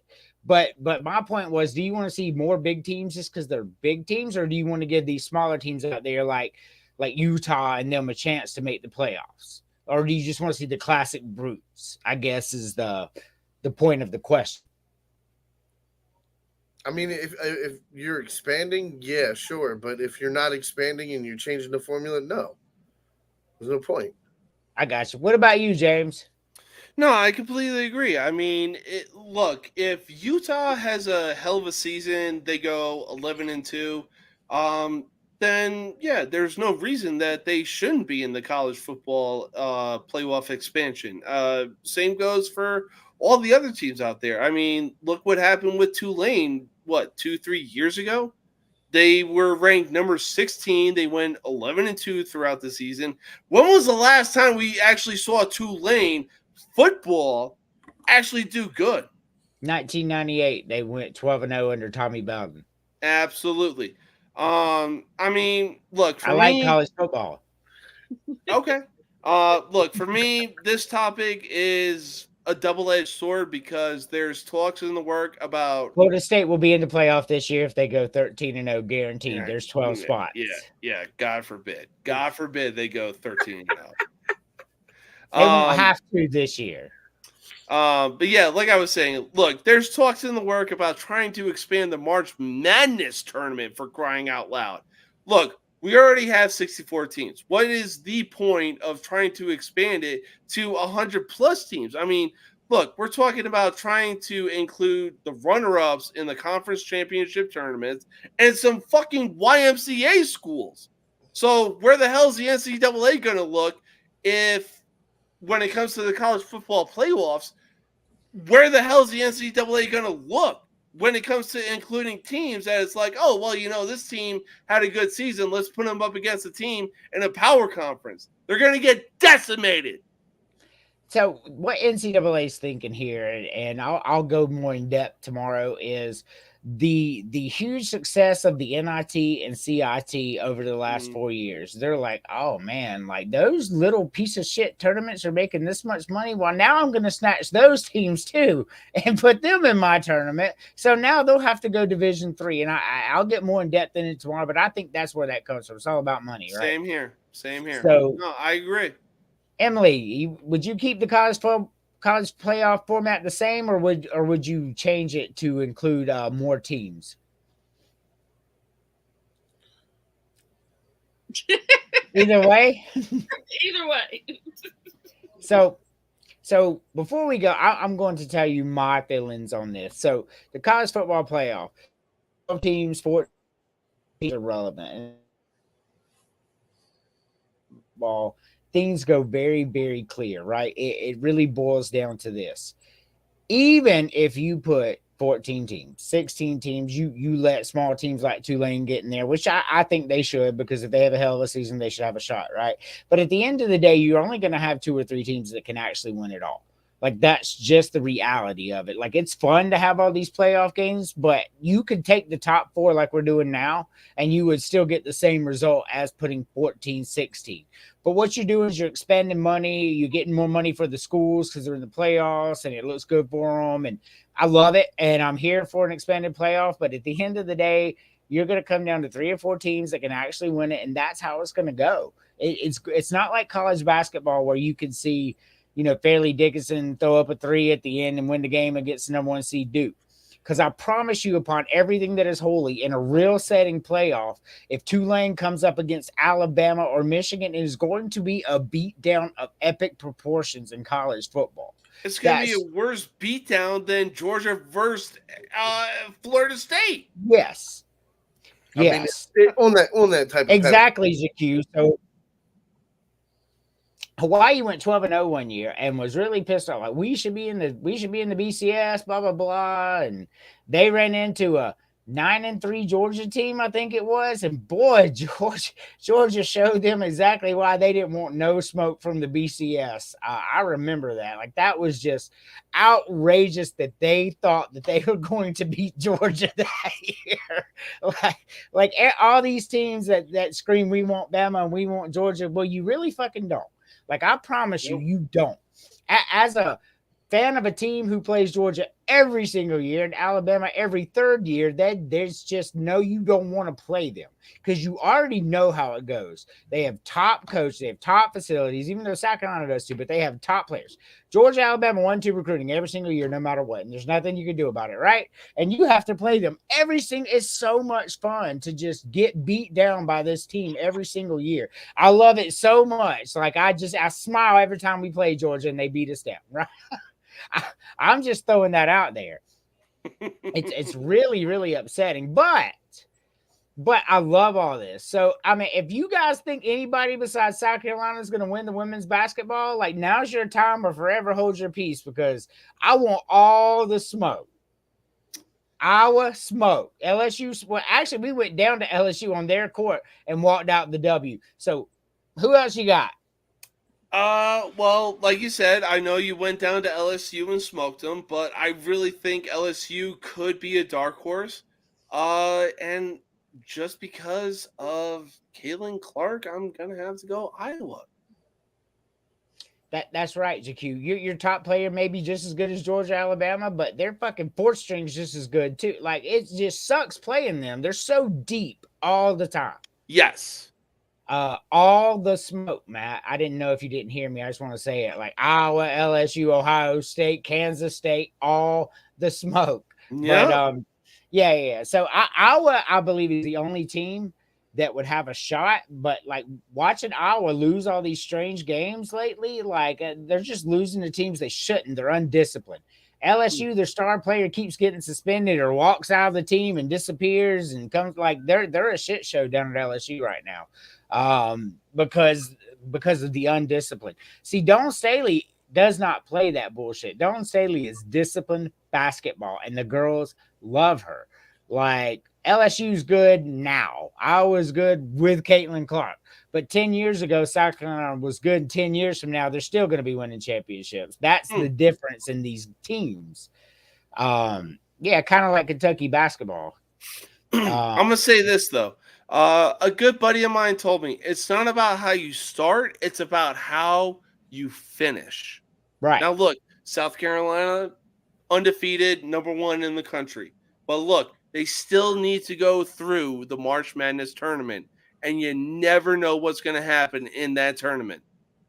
No, you never do. But Dawn Staley has won 2. Been to 2 more national championships, and wouldn't have won a 3rd one if COVID hadn't shortened that season, because we had just beat down 2, 3, 4, 5, 6, and 7 in a row by double digits. Nobody was going to touch us that year. But, if you say that any other coach in college basketball is better than Dawn Staley, including Gino Auriemma, you are kidding yourself right now. And that's not because I'm a Gamecock fan. That's just because of what she's doing on the court. South Carolina men's basketball went into Texas A&M yesterday, a 7.5 point underdog, and walked out with the win. Like, I don't know how this guy's doing it. I absolutely love Lamont Paris because the talent isn't top notch. It's good, but it's not top notch. And he just keeps on winning like over and over and over and over. Like this guy's just fucking beating people. And I love it as a Gamecock fan. I love it. But like hell, we went into Tennessee, took the W. We went up against Kentucky, we took the W. And I'm just like, this guy's beating all these teams. Like this shit's great, you know? Yeah, they are an amazing women program. Gino did some amazing things South Carolina didn't invent the wheel. So South Carolina did not invent the wheel, but that's not the statement that I made. The statement that I made was right now, the best coach in women's basketball is Dawn Staley. Right now. That's what I said, including Gino Auriemma, because the programs are not the same anymore. And if we want to compare, Kentucky, UConn took a 17-point beat down to South Carolina a few weeks ago. I mean, that's your comparison of the program right now. Yeah. Lamont Paris is definitely the SEC Men's Coach of the Year. We have the most wins in the SEC at 23. We were predicted to finish dead last, though, right? We really were. I remember when the AP came out and said South Carolina will finish dead last in the SEC. That I remember thinking, well, we were pretty close to the bottom last year, right? And then Lamont Paris came out and he said something unexpected. He said, that's the biggest joke I've ever heard, picking us last in the SEC. We'll see you on the court. And I remember thinking, yeah, you won 11 games last year, buddy, and you lost G.G. Jackson. You really think you should be talking all that shit right now? And I was like, I don't think that was a good idea. And then he comes out and wins 23 games, including beating Tennessee and Kentucky and all. And I was just like, the guy backed up his shit talk, and I'm here for it, man. I know y'all don't really watch it, but South Carolina has a tradition with Lamont Paris in the back. When they win, they dance, and they put it on, put it on social media. And the caption is, "We win, we dance." And those boys love him. I hope he stays for a long time. I don't think, like I said, right now, I'm not saying of all time because I think Pat Summerall is that person. But I mean, it's just so much fun. Now, is South Carolina going to win the national championship men's this year? No, they are not. But they are going to go deep. Yeah, so the defense, South Carolina's defense is what's really good on the men's, right? It really is. That's where we're winning games. But I'm excited. The recruit's still going to go there. I know Ohio State actually made an offer to Lamont Paris season. Did y'all hear about that? No. Yeah, so they still have a coach, and he's still the coach of South Carolina. We're not in the offseason. He made an offer. So somebody from the NCAA actually showed up on campus, and then now Ohio State's denying they ever did it, but there's an email. So Ohio State basketball may be in a little trouble for tampering, because if that's the case, that is automatic, like 3 years probation. Ooh. And that was stupid. I mean, all you have to do is wait to the end of the year. I mean, like, why wouldn't you just do it? We're almost at the end. And like, I sending a feeler out is one thing. Hey, I'm from the University of Ohio State, Lamont. You have ties to the university. Would there be any interest? Should we pursue you in the off season or no? Cool. That's cool. But sending an official email where you have a paper trail was just stupid. Like, that made no sense whatsoever. Don't get me wrong. Teams do it all the time, but to send an email, and anything that goes to a South Carolina email, they've got access to it for all time. They're right in the back door in it. So that was stupid. Like, that just made no sense. Y'all just brought this moronicness on yourself that I just don't understand. But that being said, Florida State, same fucking way. Now, I just want to say, and I don't remember if I told y'all that when y'all started coming on the show, but at the beginning of the year, my wife will attest you. I said Florida State's cheating. I said they're dirty and they're cheating. There's no way they're picking up all these players. There's no way. And then, lo and behold, in the offseason, what happens? Florida State goes on probation for paying players illegally through NIL. You don't even have to do it illegally. How fucking stupid are you? That shit is great. Like, you can just hand them money now, and you did it sneakily. I'm just so confused. Like, how do you cheat in an open test book? Like, I don't understand. It makes no sense. Jamie Stackhouse is gone. We don't know where Chris is right now, but Jerry Stackhouse is gone. There's my Fire son. Jerry. Fire Jerry. Hi, buddy. Mm-hmm. AC, are you gonna make a pick today? Yeah. What are you gonna pick?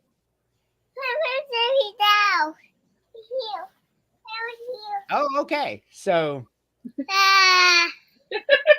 he's having himself a good time. So before we go, I know I said we wouldn't do it, but if you had to pick one team right now that's going to come out of Major League Baseball, win it all. If you had to pick, yes, James, AC is the new star of the show. He's already the star of College Sports Villains. If you're a fan of the page, you've seen AC's upset of the week for 2 years now. And he makes his own picks. But Matt, pick one team that you think could win the World Series right now. Like, it's super early. We're not going to hold you to this pick, but like right now. Orioles. The Orioles. I've already put money on it. Orioles winning the World Series. Orioles. James, who you got? Oh, God. There. It's so hard to choose.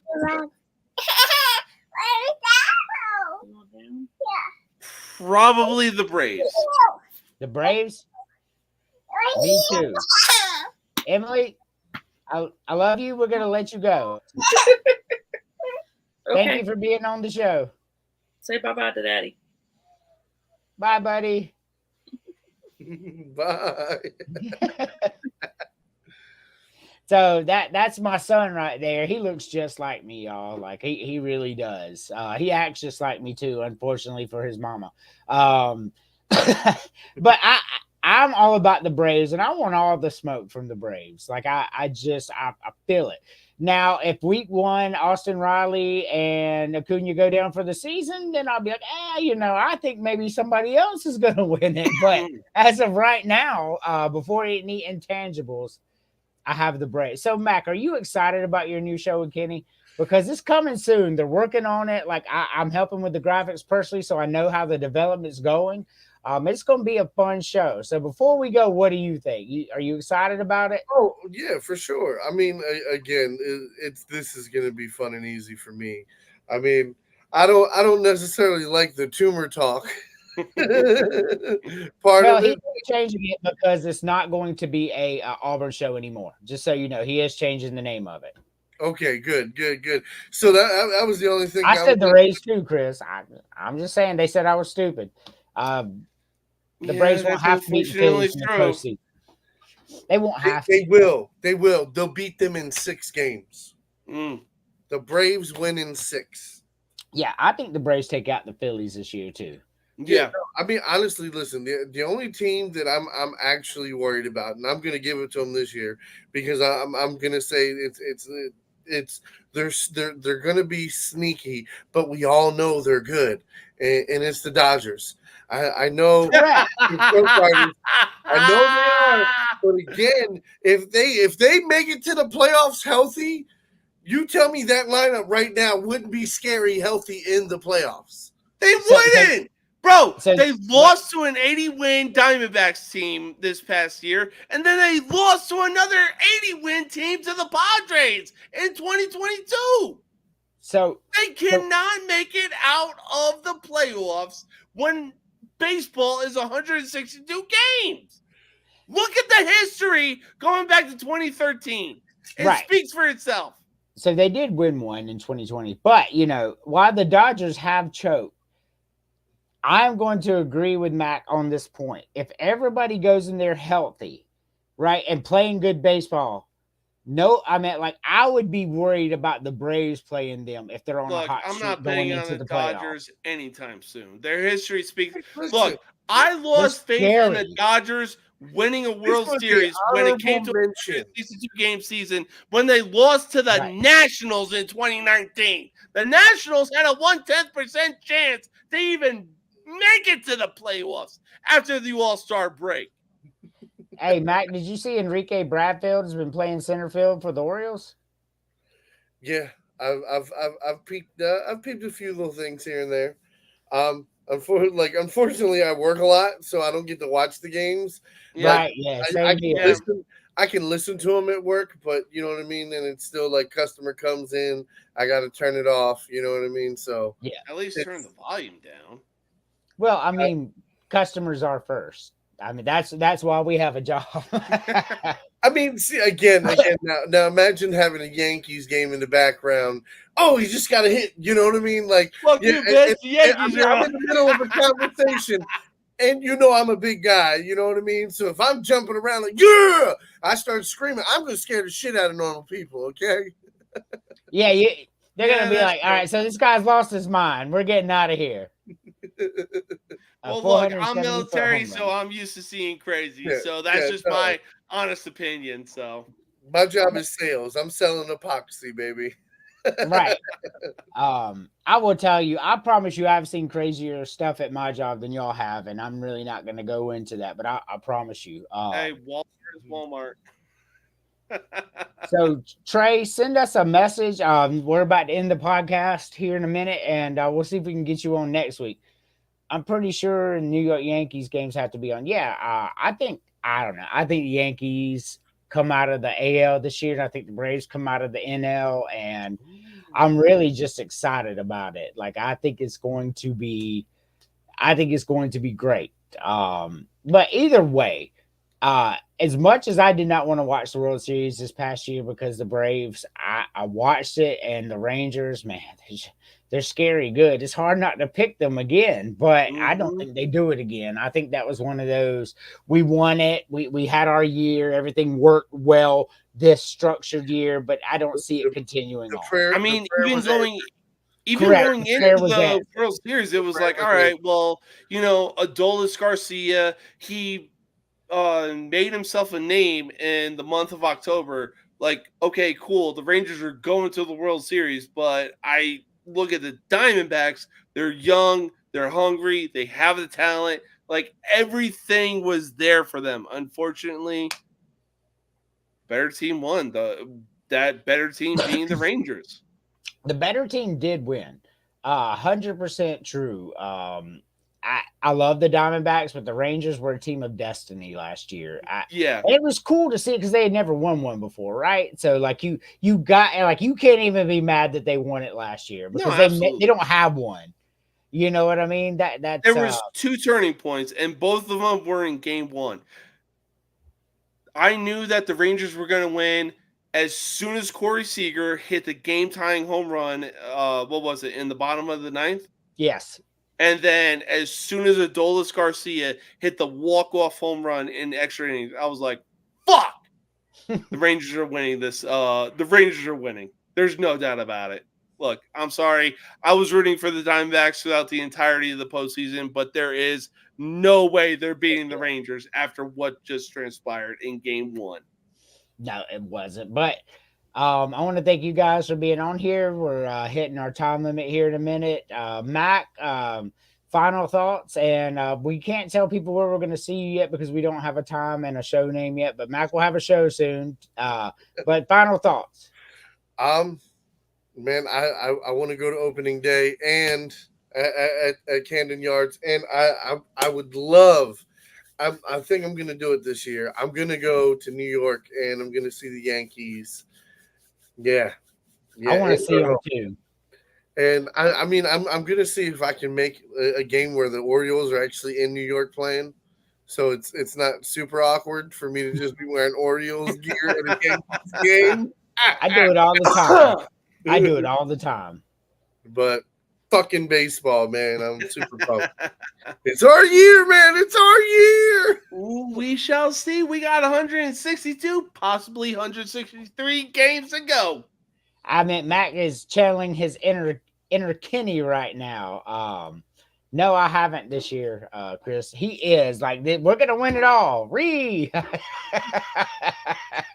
That's kind of why I did it. That's right. Somebody's got to sound crazy right now. That's right. Since Kenny's gone on the other show, I'm just like, bro, can you imagine? It's been a decade since my team has been good in repeat years. Like, right. And oh my God, like we have a future. We have a future. Facts. Definitely. Well, thank you, James. Tell everybody where they can find you when your show is, and thank you for coming on. Obviously. Yeah, so again, thank you for having me on. As always, it's always a pleasure to be on here talking smack and going after Kenny. So work has been crazy. There's been a lot of things going on right now, but more than likely tomorrow at 4:30 my time, 6:30 y'all's time, 6:30 I will Eastern. be on doing No Mercy Sports on YouTube Live. Be sure to catch it. And the only thing I really got to say is going to the picture that you were showing with football teams with high expectations. I really got to replace Penn State. Yes, I really got to replace Penn State with Iowa. Yes, they're a part of the Big Ten, but what does Iowa really do in the Big Ten, for crying out loud? The most that they do is wave at a fucking hospital at halftime. Penn State actually does something. They at least get into a bowl game, for crying out loud. A known bowl game. I mean, this is where you and I differentiate a little bit. I do think they have unrealistic expectations because Iowa does think that they're going to be national champions every year. If they had an offense, they damn sure may have won the Big Ten. They don't have it. But with that being said, the Wave, I love the Wave. Like the sick children, man, hats off. No, I love it too. But Iowa wins 9-10 games every single year, so they're not a shitty program, but they're never going to jump the hump on Penn State, Ohio State, Michigan. No, you're absolutely 100% correct. The Big Ten is just too stacked. Especially with Oregon and USC and coming in, man, that's crazy. Well, I wouldn't bet on USC anytime soon. They are gonna freeze to death because the Midwest is just a different breed when it comes to late October and November, for crying out loud. This is coming from a Notre Dame fan. We have an owner of our network who is a USC fan who says the same thing about Notre Dame every year. Yeah, pieces of shit gonna lose every game. USC is certainly going to beat down Indiana. Purdue, Northwestern. I mean, USC's going to win their games. And if they can figure out how to put a defense, they could be dangerous. USC goes to Purdue when Purdue does a blackout, I'm betting on Purdue. I'm not even going to lie. Purdue? Man, I wouldn't bet on Purdue team that Liberty. Does a blackout, especially during a night game, I'm betting on a team that does a blackout during a night game. Man, we could have some fun with some bets. Like I don't bet money, but we could do USC sucks in baseball. That's why the owner hates baseball. But we could do some bets for stuff on the show, like wearing uniform. I'm cool with all of that. Do you guys have any card collections? Card collections? I got plenty.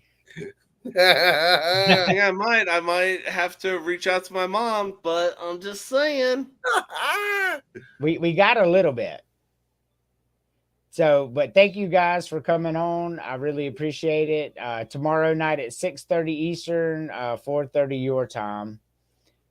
I'm looking for yeah, there it is. And I'm really excited to be on the show. I'm really excited to talk about expanding March Madness because I do have a lot to say about that, but that was not on my agenda for today, so I didn't want to get on a rant. I am fully prepared. On my agenda, I will send out the topics tomorrow, depending on come lunchtime my time. Yeah, no worries. I get off at 4 tomorrow, so I'm excited. I'm telling you how I feel about that, and I'll tell you why. And I got a lot of analytics. But thank you guys. I will see y'all next week. I'll see y'all tomorrow night, but I'll see y'all next week on Villains. Yes, sir. Thanks, guys.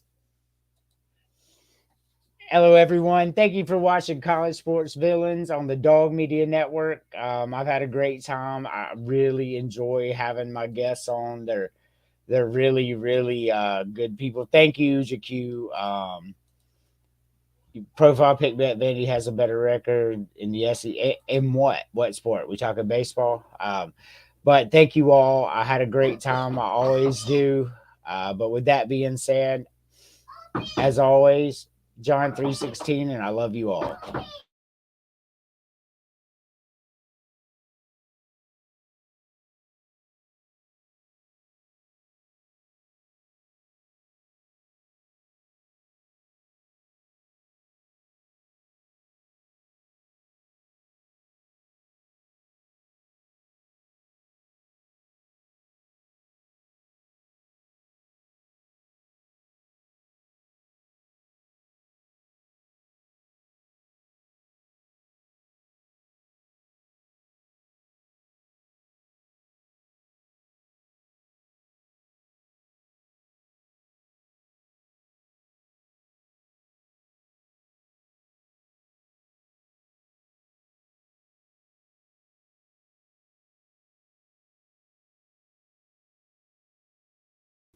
College football dogs. By the fans, for the fans. You win,